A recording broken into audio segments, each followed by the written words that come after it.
नाजरीन अस्सलाम वालेकुम। IAD टुडे के खबरनामे में आपका खैर मकदम करते हैं। आइए बढ़ते हैं तफसीलात की तरफ।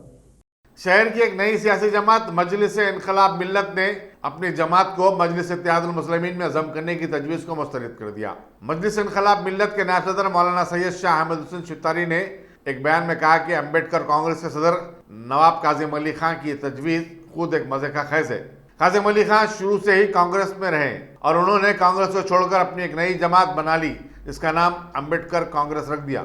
चुनाचे उन्हें पहले अपनी जमात को कांग्रेस में जम करना चाहिए।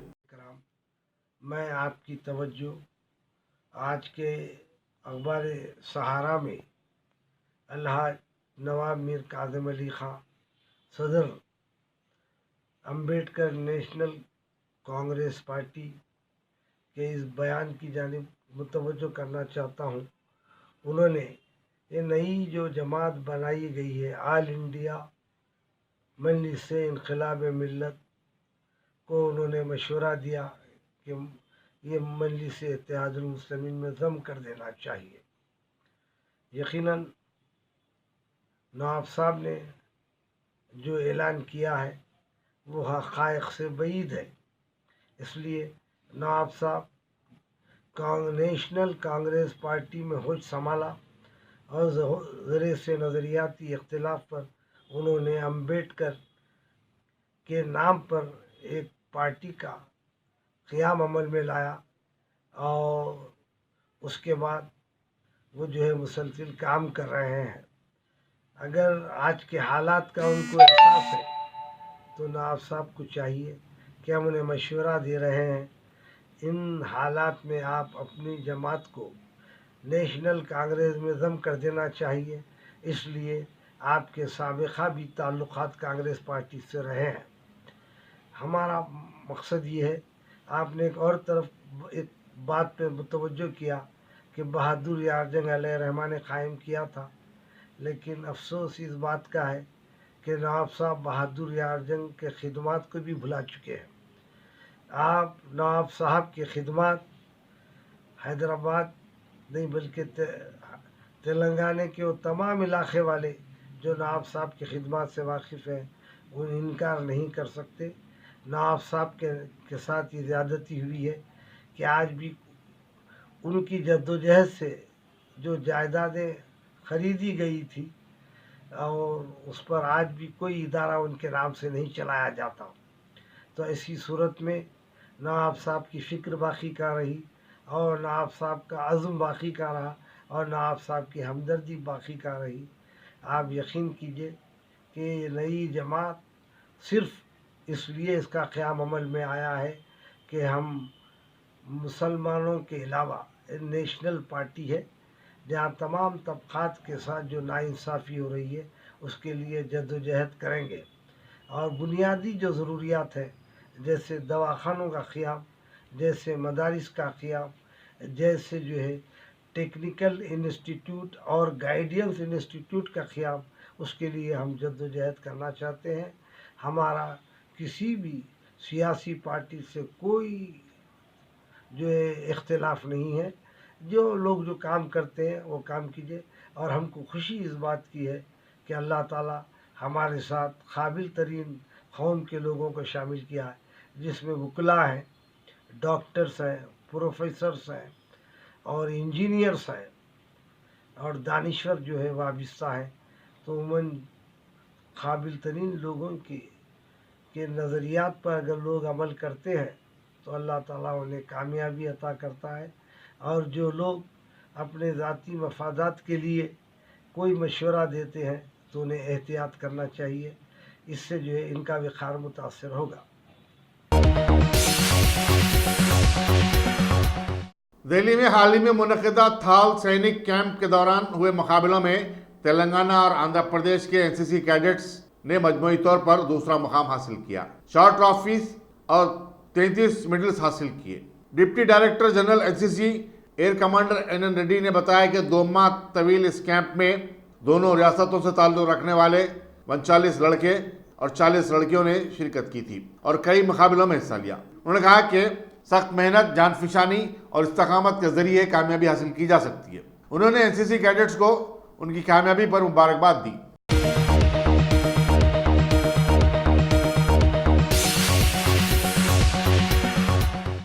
बिहार में गुज़िश्ता 24 घंटों से जबरदस्त बारिश हो रही है, जिससे कई शहरों में आम जिंदगी मफलूज होकर रह गई है। रियासत भर में 24 अफराद हलाक होने की इत्तला मिली है। गंगा, कोसी, गंडक, बागमती, महानंदा दरियाओं में पानी की सतह में गैरमामूली इजाफा हुआ है। जिला हुकाम ने इमरजेंसी सर्विसेज को मुतहरिक कर दिया है। दारुल हुकूमत पटना में सैलाब जैसी सूरत हाल पैदा हो गई है। कई नशेबी इलाकों से जहां मकानात पानी में महसूर हो गए हैं, कश्तियों के जरिए मकीनों को मुंतकिल किया जा रहा है। राजेंद्र नगर कॉलोनी के एक तालिब इल्म ने कहा कि वो जिंदगी में पहली मरतबा कश्ती को पटना में इस्तेमाल करते हुए देख रहा है। एक रिटायर्ड टीचर सुकेंद्र महासो ने बताया कि पूरा शहर डूब गया है और ड्रेनेज उबल पड़े हैं। शुमाली बिहार में कई मकामात पर कौमी शाहराहों को नुकसान पहुंचा है। इत्तलात के मुताबिक राजेंद्र नगर में deputy chief minister Sushil Kumar Modi की रिहायशगाह में पानी घुस गया है। बोरिंग बोर में साबिक चीफ मिनिस्टरों सत्येंद्र नारायण सिंह, जतिन राम मांझी और बीजेपी के एमपी राजू प्रताप रूडी के मकानात में भी पानी दाखिल हो चुका है।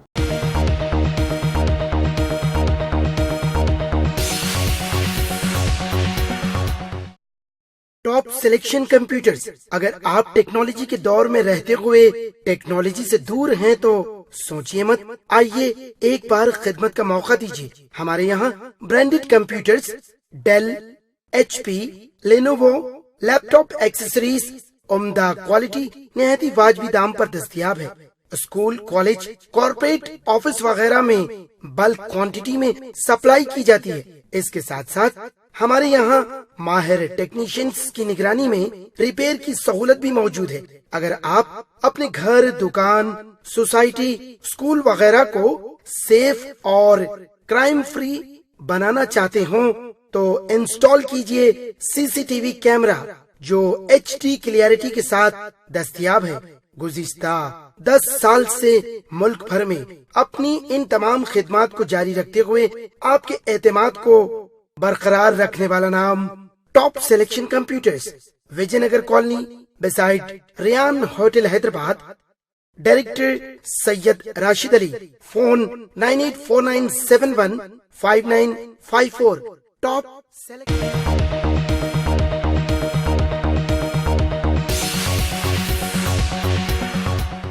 वज़ीर नरेंद्र मोदी ने आवाम से अपील की कि वो बेटियों के विखार और इज्जत के लिए एक मुहिम शुरू करें, जिन्होंने मुख्तलिफ शोबों में कामयाबी हासिल की। उन्होंने दिवाली के तोहफे, तवायफ और मिठाइयाँ उन लोगों को देने की बात की जो इसको खरीदने की कुव्वत नहीं रखते। मन की बात प्रोग्राम में मोदी ने कहा कि बेटियों को घर की लक्ष्मी समझा जाता है। गांव और शहरों में तकारीब के जरिए ऐसी बेटियों को तहनीत पेश करनी चाहिए जिन्होंने समाज में अपनी सलाहियतों का लोहा मनवाया। कई बहू और बेटियां गैर मामूली काम अंजाम दे रही हैं। कोई गरीब बच्चों को पढ़ा रही है तो कोई सेहत से मुतालिक शऊर बेदारी का काम कर रही है। कोई डॉक्टर है तो कोई इंजीनियर।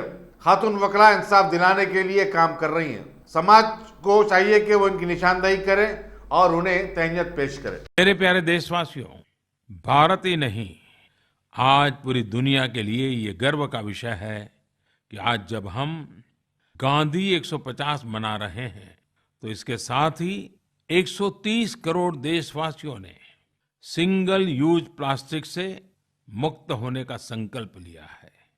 पर्यावरण संरक्षण की दिशा में भारत ने पूरे विश्व में जिस प्रकार की लीड ली है, उसे देखकर आज सभी देशों की नजरें भारत की ओर टिकी हैं। मुझे पूरा विश्वास है आप सब 2 अक्टूबर को सिंगल यूज प्लास्टिक से मुक्ति के लिए होने वाले अभियान का हिस्सा बनने वाले ही होंगे। जगह जगह लोग अपने अपने तरीके से इस अभियान में अपना योगदान दे रहे हैं। लेकिन हमारे ही देश के एक नौजवान ने एक बड़ा ही अनोखा अभियान चलाया है। उनके इस काम पर मेरा ध्यान गया तो मैंने उनसे फोन पर बात करके उनके इस नए प्रयोग को जानने समझने की कोशिश की। हो सकता है उनकी ये बातें देश के और लोगों को भी काम आए। श्रीमान रिपु दमन बेल्वी जी एक अनोखा प्रयास कर रहे हैं। वे प्लॉगिंग करते हैं। जब पहली बार मैंने प्लॉगिंग शब्द सुना तो मेरे लिए भी नया था। विदेशों में तो शायद ये शब्द कुछ मात्रा में उपयोग हुआ है, लेकिन भारत में रिपु दमन बेल्वी जी ने इसको बहुत ही प्रचारित किया है। आइए उनसे कुछ बातें करते हैं। हेलो रिपु दमन जी, नमस्कार। मैं नरेंद्र मोदी बोल रहा हूँ। जी सर, बहुत बहुत थैंक यू सर। रिपु दमन जी, हाँ जी सर। आप जो ये प्लॉगिंग को लेकर के इतना बड़ा समर्पित भाव से काम कर रहे हैं, जी सर। तो मेरे मन में जिज्ञासा थी, तो मैंने सोचा मैं खुद ही फोन करके आपसे पूछूं, ये कल्पना कहाँ से आई आपके मन में, ये शब्द और हाँ ये जी सर। तरीका कैसे मन में आया? सर, युवाओं को आज कुछ कूल चाहिए, कुछ इंटरेस्टिंग चाहिए उनको मोटिवेट करने के लिए। तो मैं तो मोटिवेट हो गया।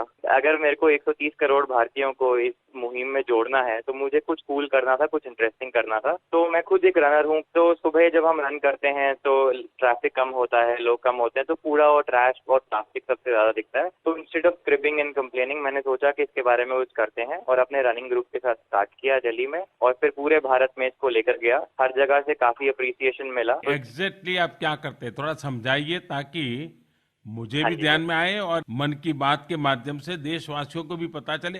सर, तो हमने ये स्टार्ट किया run and clean up movement, जहाँ पे हम रनिंग ग्रुप्स को उनके वर्कआउट के बाद उनकी कूल डाउन एक्टिविटी में हमने बोला आप कूड़ा उठाना स्टार्ट करो, अपना प्लास्टिक उठाना स्टार्ट करो। तो आप रनिंग कर रहे हो, आप क्लीनिंग अप कर रहे हो, सडनली बहुत सारी एक्सरसाइज ऐड हो रही है। तो आप जस्ट रनिंग नहीं कर रहे हो, अब आप स्क्वाट्स कर रहे हो, डीप स्क्वाट्स कर रहे हो, लंजेस कर रहे हो, आप फॉरवर्ड बेंच कर रहे हो। तो वो एक होलिस्टिक वर्कआउट हो गया।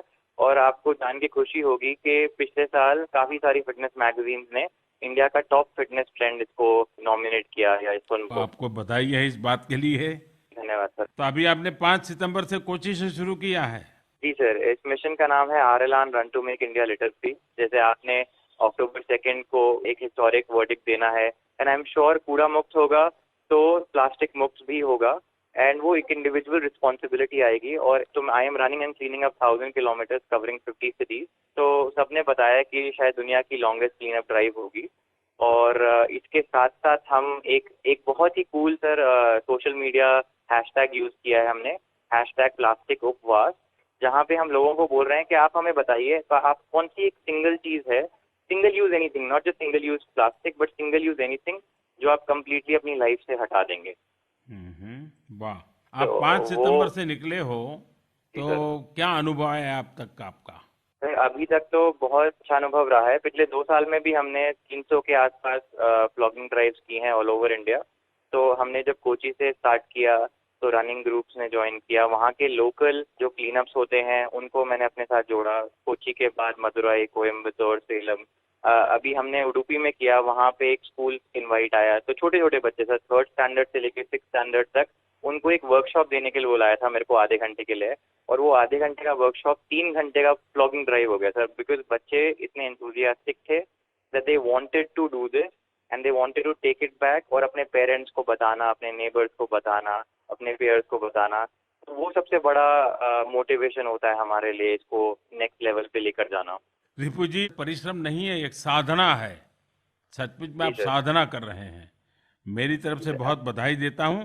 लेकिन मान लीजिए आपको 3 बातें देशवासियों को कहनी है, तो ऐसी 3 बातें स्पेसिफिक क्या संदेश देंगे आप? मैं एक्चुअली 3 स्टेप्स देना चाहूंगा to a litter free India, to a कूड़ा मुक्त भारत। स्टेप नंबर 1, कूड़ा कूड़ेदान में डालें सिर्फ। स्टेप नंबर 2, कोई भी आपको कूड़ा दिखता है जमीन पे उसको उठाएं और कूड़ेदान में डालें। स्टेप नंबर 3, अगर कूड़ादान नहीं दिखता है अपनी जेब में रखें, अपनी गाड़ी में रखें, घर लेकर जाएं, सेग्रीगेट करें into dry and wet waste, और सुबह म्यूनिसिपैलिटी की गाड़ी आएगी उनको दे दें। अगर हम ये 3 स्टेप्स फॉलो करेंगे, we will see a litter free India, हमें कूड़ा मुक्त भारत मिलेगा। देखिए रिपु जी, बहुत सरल शब्दों में और सामान्य मानवी कर सके उस भाषा में आपने एक प्रकार से गांधी जी के सपने को लेकर के चल रहे हैं, साथ साथ गांधी जी की जो सरल शब्दों में बात बताने का तरीका था वो भी आपने अडॉप्ट कर लिया है। इसलिए आप बधाई के धन्यवाद। पात्र हैं। रिपु बहुत बहुत दमन जी, धन्यवाद सर, आपसे बात कर शुक्रिया। करके मुझे बहुत अच्छा लगा, और आपने एक बहुत ही इनोवेटिव तरीके से और खास करके नौजवानों को पसंद आए उस तरीके से इस पूरे कार्यक्रम को ढाला है। मैं आपको बहुत बधाई देता हूं। और साथियों, इस बार पूज्य बापू की जयंती के अवसर पर खेल मंत्रालय भी फिट इंडिया प्लॉगिंग रन का आयोजन करने जा रहा है। 2 अक्टूबर को 2 किलोमीटर प्लॉगिंग, पूरे देश भर में यह कार्यक्रम होने वाले हैं। ये कार्यक्रम कैसे करना चाहिए, कार्यक्रम में क्या होता है, ये रिपु दमन जी के अनुभव से हमने सुना है। 2 अक्टूबर से शुरू होने वाले इस अभियान में हम सबको ये करना है कि हम 2 किलोमीटर तक जॉगिंग भी करें और रास्ते में पड़े प्लास्टिक के कचरों को भी जमा करें। इससे हम न केवल अपनी सेहत का ख्याल रखेंगे बल्कि धरती माँ की सेहत की भी रक्षा कर सकेंगे। इस अभियान से लोगों में फिटनेस के साथ साथ स्वच्छता को लेकर भी जागरूकता बढ़ रही है। मुझे विश्वास है कि 130 करोड़ देशवासी इस दिशा में एक कदम उठाएंगे तो सिंगल यूज प्लास्टिक की मुक्त होने की दिशा में अपना भारत 130 करोड़ कदम आगे बढ़ जाएगा। रिपु दमन जी, फिर एक बार आपको बहुत बहुत धन्यवाद और आपको, आपकी टीम को और ये नई कल्पकता के लिए मेरी तरफ से बहुत बहुत बधाई। Thank you.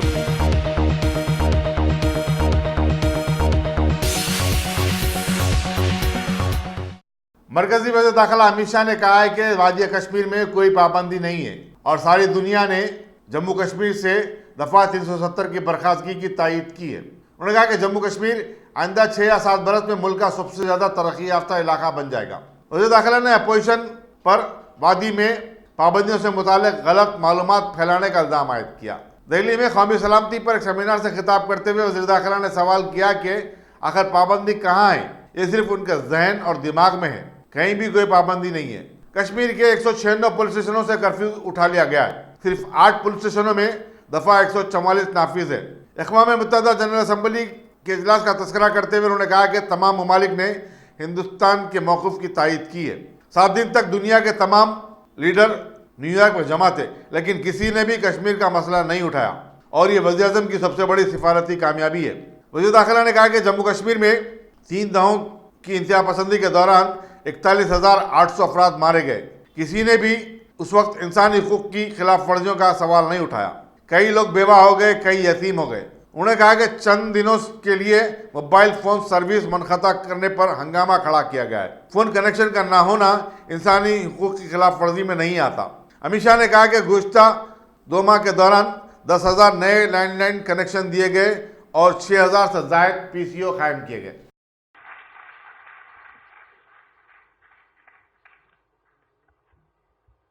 मंच पर उपस्थित श्रद्धेय मदन दास देवी जी, जिन्होंने पूरे जीवन में हजारों लाखों कार्यकर्ताओं को निर्मित करने का काम किया है और किसी भी प्रकार की इच्छा और अपेक्षा रखे बगैर अब तक का पूरा जीवन भारत माता के चरणों में समर्पित किया है। ऐसे मदन दास जी को मैं प्रणाम करता हूं। मंच पर उपस्थित भारत सरकार के मंत्री, मेरे सहयोगी श्रीमान हरदीप सिंह जी, श्री संतोष तनेजा जी, जो संकल्प को एक अच्छे मकाम पर लेकर आए हैं। ढेर सारे बच्चों को ऑल इंडिया सर्विस में आने में मदद भी करते हैं और क्यों ऑल इंडिया सर्विस में जाना है वो भी अच्छे तरीके से समझाने का काम संतोष जी करते हैं। श्री राधेश्याम गुप्ता जी, श्री प्रसन्न कुमार जी और उपस्थित सभी भाइयों और बहनों, सबसे पहले मैं पूर्व सिविल सेवा अधिकारी मंच का धन्यवाद करना चाहता हूं कि 5वीं वार्षिक व्याख्यानमाला में समारोह में मुझे जम्मू कश्मीर और 370 के विषय पर बोलने के लिए आपके सामने निमंत्रित किया है। ये मंच, ये संस्था मेरे लिए कोई बहुत नई नहीं है। संतोष जी का मेरा परिचय उस समय आया जब मैं मेरे जीवन के सबसे कठिन समय से गुजर रहा था। मेरे जीवन में बहुत कठिन समय चल रहा था, तब संतोष जी का परिचय आया और परिचय मुझे मदद करने के हेतु आया। उन्होंने मेरे कठिन समय में कई बार बहुत नाजुक पलों को संभालने में मेरी सहायता की है। ये मैं आज नहीं कहूंगा तो मेरे लिए भी ठीक नहीं रहेगा, मगर संतोष जी कभी इसका जिक्र कहीं पर करते नहीं है। संतोष जी ने जब ये व्याख्यान माला के लिए मुझे निमंत्रित किया तब मैंने तुरंत हाँ बोला था, क्योंकि बहुत सारी भ्रांतियां और बहुत सारी गलतफहमियां धारा 370 और कश्मीर के बारे में आज भी फैली हुई है। उसका स्पष्ट होना जरूरी है, और जितना स्पष्ट कश्मीर की जनता के बीच में होना जरूरी है, इतना स्पष्ट कश्मीर के अलावे के भारत की जनता में भी इसका स्पष्ट होना जरूरी है। इसलिए मैंने उनको तुरंत हाँ बोला और आज आपके सामने उपस्थित हुआ। मित्रों, कश्मीर का इतिहास हम सब लोग जानते हैं, क्योंकि सन 47 से कश्मीर चर्चा का विषय रहा, सन 47 से कश्मीर विवाद का भी विषय रहा, परंतु इतिहास को तोड़कर मरोड़कर लोगों के सामने रखा गया है। कभी सच्ची बात रखी नहीं गई है, क्योंकि जिनकी गलतियां थी उनके जिम्मे ही इतिहास लिखने की जिम्मेदारी आ गई, तो उन्होंने अपनी गलतियों को सील्ड कर जनता के सामने रखने का काम किया है। और मैं मानता हूं समय आ गया है कि इतिहास सच्चा लिखा जाए, इतिहास की जानकारी सच्ची जनता के सामने रख दी जाए। देश आजाद हुआ, आजादी के वक्त कांग्रेस पार्टी अंग्रेज सरकार से नेगोशिएशन करती थी, अन्य दल भी थे, मगर मुख्यत्वे कांग्रेस पार्टी आजादी के बारे में गवर्नर जनरल से बातचीत करती थी। और उसमें तय हुआ, देश दुनिया भर के आजादी के जितने भी इतिहास, इसमें कभी नहीं हुआ कि आजादी के पूर्ववत स्थिति ला दी जाए, मगर उसमें तय हुआ कि हम भारत को आजाद तो कर देंगे, मगर 631 खंडों में करेंगे, क्योंकि पहले 631 रियासतें थी। सिर्फ इंग्लैंड की पार्लियामेंट एक रिजोल्यूशन करके 630 रियासतों को मर्ज कर अखंड भारत हमें एक ताकत पर रखकर दे सकती थी, मगर वो नहीं हुआ। नेगोशिएशन भी नहीं किया, मांग भी नहीं की गई, और 630 रियासतों में बटा हुआ भारत आजाद हुआ।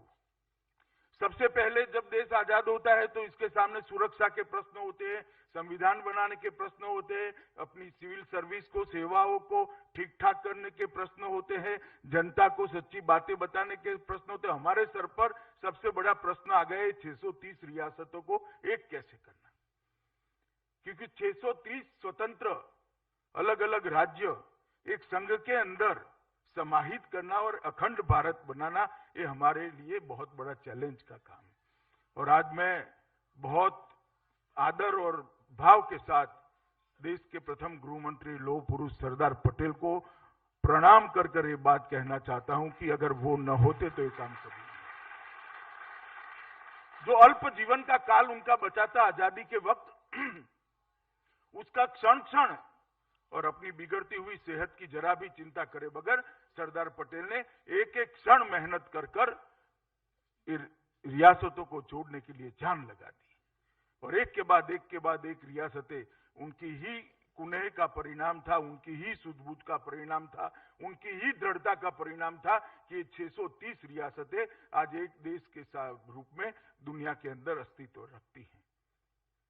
करने वालों ने तो कोई कसर नहीं छोड़ा था कि देश बिखर जाए, देश खंड खंड हो जाए, मगर ये चाल को विफल करने का काम सरदार पटेल ने किया और 630 रियासतें एक हो गई। हैदराबाद और जूनागढ़ का किस्सा हमें मालूम है। पाकिस्तान के साथ जुड़ने का उन्होंने प्रस्ताव बनाया, जूनागढ़ के अंदर आरजी हुकूमत बनी, सत्याग्रह कर जूनागढ़ के नवाब को भागना पड़ा, हैदराबाद के अंदर पुलिस एक्शन लेना पड़ा, सब करा हमने, मगर जूनागढ़ और हैदराबाद भी अंततोगत्वा भारत का हिस्सा बने।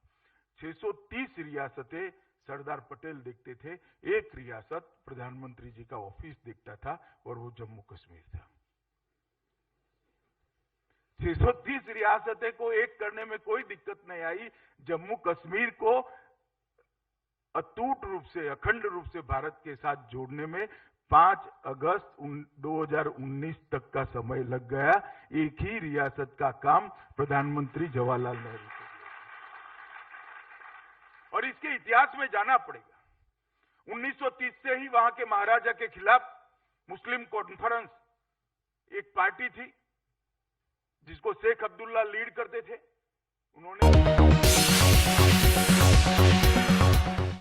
पाकिस्तान ने वज़ीर-ए-आज़म इमरान खान की तकरीर पर हिंदुस्तान के शदीद रद्द-ए-अमल का जवाब देते हुए हिंदुस्तान पर सेकुलरिज्म को भूल जाने का इल्जाम आयद किया।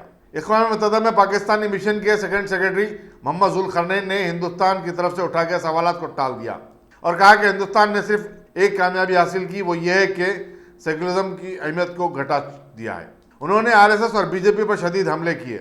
याद रहे कि हिंदुस्तानी मिशन की फर्स्ट सेक्रेटरी विदेशा मित्रा ने इमरान खान की तकरीर पर तनकीद की थी और कहा था कि उन्होंने तदब्बुर के बजाय नाअक़ीबत अंदेश रवैया अख्तियार किया था। ज़ुल्क़रनैन ने गौरक्षकों और इंसानी हकूक़ से मुतालिक अक़वाम मुत्तहिदा के कमिश्नर की रिपोर्ट का हवाला दिया। Thank you so much, Mr. President. My delegation is obliged to take the floor in exercise of our right to reply in response to the statement made by the representative of India yesterday. True to their ideological progenitors, the RSS, the Indian statement betrayed a sense of conceited self-righteousness, symptomatic of the malady that has become the feature of the communal-driven face of India. Mr. President, for an ideology seeped in hatred, the very mention of hate speech was outrageous, a crass attempt at self-glorification by those whose singular accomplishment has been to denude India of any pretense to its so-called secular credentials. As far as sketchy understanding of history, may I remind the Indian representative of what a certain M.S. Golwalkar, one of the founding fathers of the RSS, the ideological fountainhead of the BJP, who has been hailed by Prime Minister Modi as revered Guruji, had to say about the place of non-Hindus in India. He said, and I quote, "Non-Hindus must either adopt the Hindu culture and language and learn to respect and revere Hindu religion, or they may stay in the country wholly subordinated to the Hindu nation, claiming nothing, deserving no privileges." I unquote. Today, Mr. President, this ideal of Hindu supremacy is being put into place with a single-minded zealousness in India. With every act of the repugnant assault of cow vigilantes, with every gruesome mob lynching, with every forced reconversion, the supremacist RSS ideology is on display ever more brazenly. Far from being a so-called vibrant democracy, this is becoming a living hell for those perceived and treated as the other in the saffron India. Tellingly, those who assassinated Mahatma Gandhi in 1948 are now busy killing the idea of a secular India espoused by him. Mr. President, it is obvious that India neither wants to face up to the truth about its abominable policies and actions, nor does it want others to see it. When my Prime Minister spoke here yesterday, he put a spotlight on what Indian government has been desperately trying to hide from the world, both in terms of its indefensible actions against the people of Kashmir.